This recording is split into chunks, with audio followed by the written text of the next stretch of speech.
Bonjour à tous, on se retrouve pour une nouvelle interview avant Final Rep, les Worlds de 2025. Et aujourd'hui, je suis en compagnie d'un athlète qui s'est qualifié pour les championnats du monde et je vais le laisser se présenter. Bah, bonjour à tout le monde, qui regarde, je m'appelle, Lionel Da Silva. Sur les réseaux, pour ceux qui me connaissent, bah, Lionel, Kenpachi. Donc je suis en moins de 73 kilos maintenant depuis 2 ans. Avant, j'étais en moins de 66 et je vais participer en octobre, à Final Rep Monde. Donc voilà. Merci d'avoir répondu positif à l'interview, Lionel. Est-ce que tu pourrais nous dire un peu, est-ce que tu as une équipe et quel est ton palmarès dans le street? Alors oui, j'ai une équipe chez la SWAT Team, donc ils me suivent maintenant, bah, pareil, je crois ça fait depuis un peu plus de 2 ans là. Niveau palmarès en streetlifting, bon, c'est un début déjà, mais champion du Portugal. Et sinon, j'avais fait, 2-3 compètes avant aussi. J'avais fait, 2 fois FNSL, que ça soit une fois en 66 et une fois en 73. 4e ou 5e, je sais plus, à Final Rep, à FN pendant la FNSL en 73 et Final Rep aux Europes, oui, je crois que j'avais fait 5e aux Europes, C'est ça, pareil en 73. exact. Et justement, comme tu l'as dit, tu es devenu champion du Portugal en début d'année et par la même occasion, tu as validé ton ticket pour Final Rep. Donc la compète, si je me trompe pas, c'était en février? Comment Ouais, février ou mars, je sais plus. Je me rappelle plus exactement, mais ouais, c'était en tout début d'année en tout cas. OK. C'est vrai que tu soulignes un truc qui est très intéressant, c'est que comme tu as fait ta compète en début d'année et tu avais moins de marge de progression pour la qualification et tu aurais peut-être eu des concurrents qui auraient eu une progression, tout au long du début d'année, qui seraient allés sur des compètes en juillet ou bien en juin et valider des plus gros totals parce qu'ils ont eu plus de temps pour, se préparer et progresser et ainsi, à la fin, tu aurais peut-être pas pu valider ton ticket pour les Worlds. Ouais, ouais, non, ouais, c'était en fait, c'était un risque à prendre, mais je pense que j'aurais pas eu trop le choix de faire comme ça. En fait, j'étais plus ou moins convaincu que si j'avais ma qualif, dès le début, je pourrais avoir le temps de construire, pour après, Final Rep. Je me voyais pas, trop proche de Final Rep, même si j'aurais pu avoir une grosse qualif au final, hein, mais j'avais besoin de temps, pour, tu sais, de pas avoir à faire de cut pendant autant de temps, d'avoir beaucoup de marge pour pouvoir m'entraîner, donc voilà. OK. Et justement, donc cette année, du coup, c'est bon pour toi pour, Final Rep, les Worlds de 2025. L'année dernière, comme tu l'as dit, tu as participé à Final Rep Europe. Tu as fini 5e. Comment s'était passée, ta prépa et comment tu as vécu ta compétition, de l'année dernière? Bah, la prépa, elle s'est bien passée, je sais pas, de toute façon, je suis motivé du début à la fin. Toutes les perfs que j'avais faites et tout, j'étais plutôt assez fier. La compète aussi s'est bien passée au début, genre sur les 3 premiers mouvements, je fais un 9 sur 9 avec des barres qui sont assez proches, de mes RM, même, entraînement. J'avais, validé 37,5 alors qu'à l'entraînement j'avais fait 40. Mmh. 85 alors que je crois que j'avais validé peut-être 87,5 ou peut-être pas encore, je sais plus. Bah, enfin bref, pas très loin. Et au dips, pareil, j'avais fait, 132 sachant que mon all-time PR c'était 135 à cette époque-là.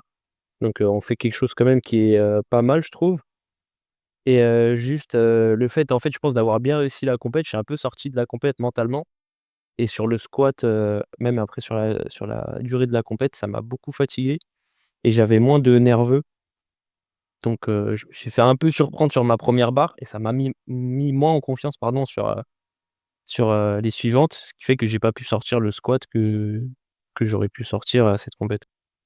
D'accord. Mais sinon à part ça, oui, j'étais quand même, assez content. Et du coup, pour la prépa de cette année, est-ce que tu as mis des choses en place pour pallier à ce petit problème que tu as eu l'année dernière? Bah, je l'avais déjà fait sur, la compète au Portugal. Mmh. Justement, j'ai bossé un peu plus mon focus et puis, à rester tout le long et bah, du coup, ça s'est vu parce que, je fais une très bonne compète, que ce soit du début à la fin.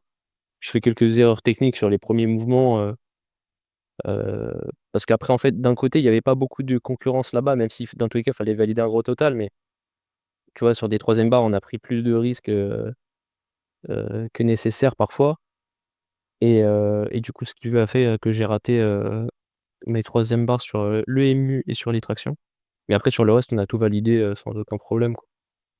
Donc ouais, j'avais déjà mis en place quelque chose, déjà pour, Final Rep pour, l'Open, Final Rep, au Portugal et ça avait déjà bien marché donc je pense on va rester là-dessus pour la suite.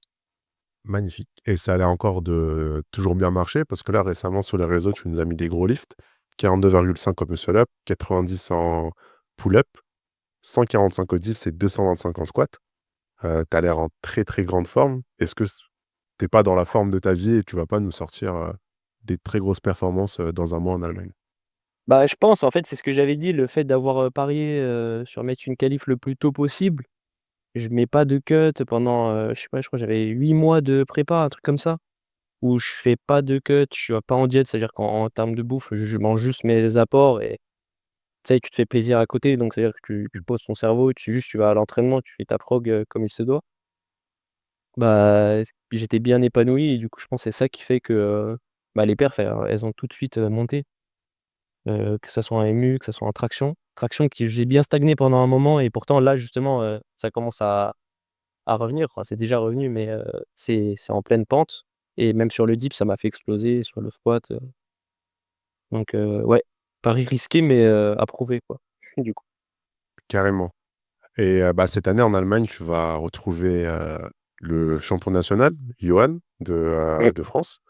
Il fait partie de la team, French Forge, qui est dirigée par et créée par, Aubin, qui est ton coéquipier aussi au sein de la squat. Est-ce que dans cette catégorie, on n'a pas l'affrontement de 2 des plus grosses équipes de streetlifting à l'heure actuelle en France? Entre, bah, du coup, la SWAT Team que tu représentes et la French Forge que Johan va représenter.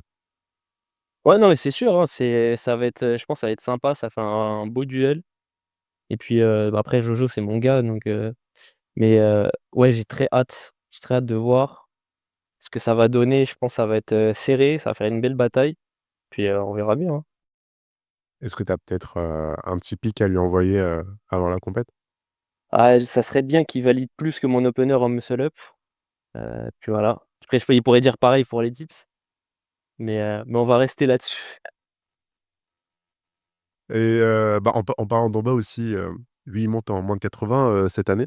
Ça te fait quoi de pas pouvoir affronter, ton coéquipier déjà, de la SWAT et aussi, bah, le champion du monde et champion d'Europe, sortant des moins de 4 + 73? Bah, ouais, après quand tu as quelqu'un qui part, d'aussi fort, on va dire, c'est toujours un peu dommage. Après pour être, complètement transparent, je sais pas s'il aurait encore, progressé. Je pense que si, il aurait quand même progressé, toujours en 73, mais il aurait été compliqué à atteindre, tu vois? Genre là, ça fera pas une aussi belle guerre qu'avec, mes autres, rivaux. Avec lui, ça aurait été vraiment galère, donc d'un côté, c'est bien parce que ça laisse un concurrent qui est très, très fort, bah, qui sont là du coup, est beaucoup mieux. Ça sera plus simple. Mais d'un côté, ouais, le côté où genre tu te dis: «Ouais, il y a un mec super fort et il faut vraiment pousser 2 fois plus parce que lui, il a de la marge et il faut le rattraper». Mais ouais, c'est le côté un peu dommage, mais bon, voilà, il y a un côté positif, un côté négatif, tu vois? OK. Et bah, tu pas de concurrent, tu auras aussi Franzy dans ta catégorie. C'est un peu ton gars et ton concurrent, historique. Ça fait depuis 2017, si je me trompe pas, que tu l'affrontes, tu as commencé par l'affronter en endurance. Ça te fait quoi d'encore le retrouver du coup sur, bah, sur, les Worlds cette année? Et aussi j'ai appris qu'il va pas être au top de sa forme cette année. Est-ce que ça te fait aussi un peu chier de l'affronter, pas à 100? Bah, déjà, ouais, ça me fait tout d'abord, genre, déjà, ça me fait plaisir de l'affronter, encore une fois, tu vois? Genre, on se croise, c'est vrai, ouais, depuis 2017, je crois. Je sais Mmh. pas si c'était à Montreuil ou je me rappelle plus, enfin, en Île-de-France, quoi et et de se retrouver en compétition, tous les 2, bah, ouais, ouais, ça me fait extrêmement plaisir. Surtout que c'est quelqu'un que je connais depuis très longtemps. Mais forcément, s'il est pas au pic de sa forme, bah, c'est moins intéressant, ça va être moins, la guerre, donc c'est le côté un peu moins fun. Même, pour lui, je pense ça le fait chier, tu vois? Parce que, d'arriver à une compète où tu sais que, habituellement, tu es un peu plus fort, mais que, ta prépa s'est mal placée, c'est toujours un peu plus chiant. Même si, faut pas oublier que c'est une compétition, on sait pas, bah, j'espère pour lui que, tu vois, le jour J, il sera en forme.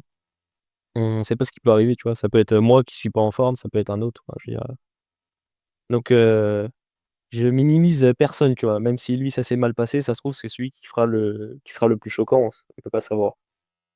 OK. Bah, et juste par rapport à ça, tu penses que le jour J, du coup, ça va pas juste être le plus fort qui va gagner, mais peut-être celui qui est dans la meilleure forme, le jour J et peut-être celui qui gère aussi le mieux ses matchs et sa stratégie? Ah oui, non, mais c'est sûr et certain. De toute façon, je pense sur le papier, le plus fort actuellement, bah, c'est, je pense c'est Jojo ou Benja.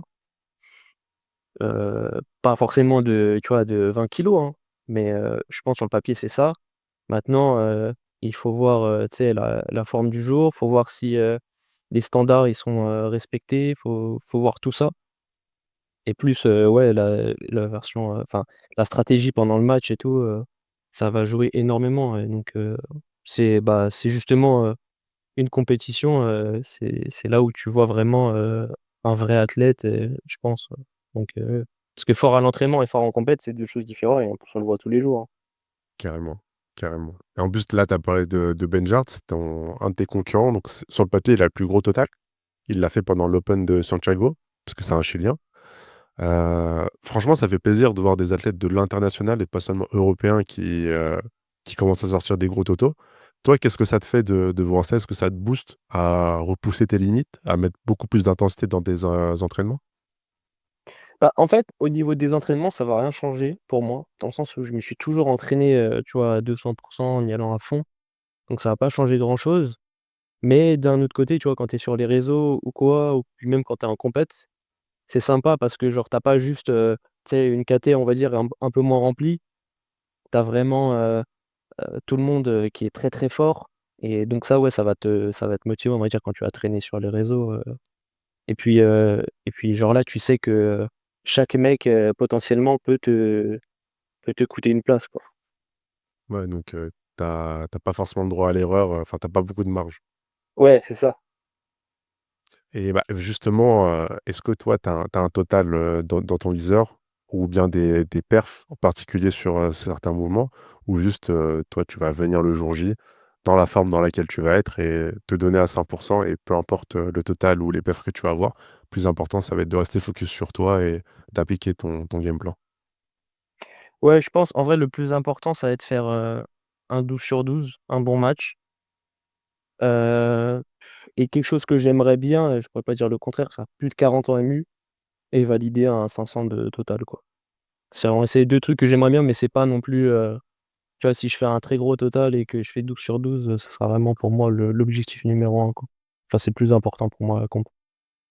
Donc objectif numéro 1, 12/12 et le bonus, c'est les 60 total. Exact. Magnifique. Bah, merci d'avoir répondu, aux questions. Est-ce que tu as peut-être quelque chose à rajouter pour, la commu, et l'audience?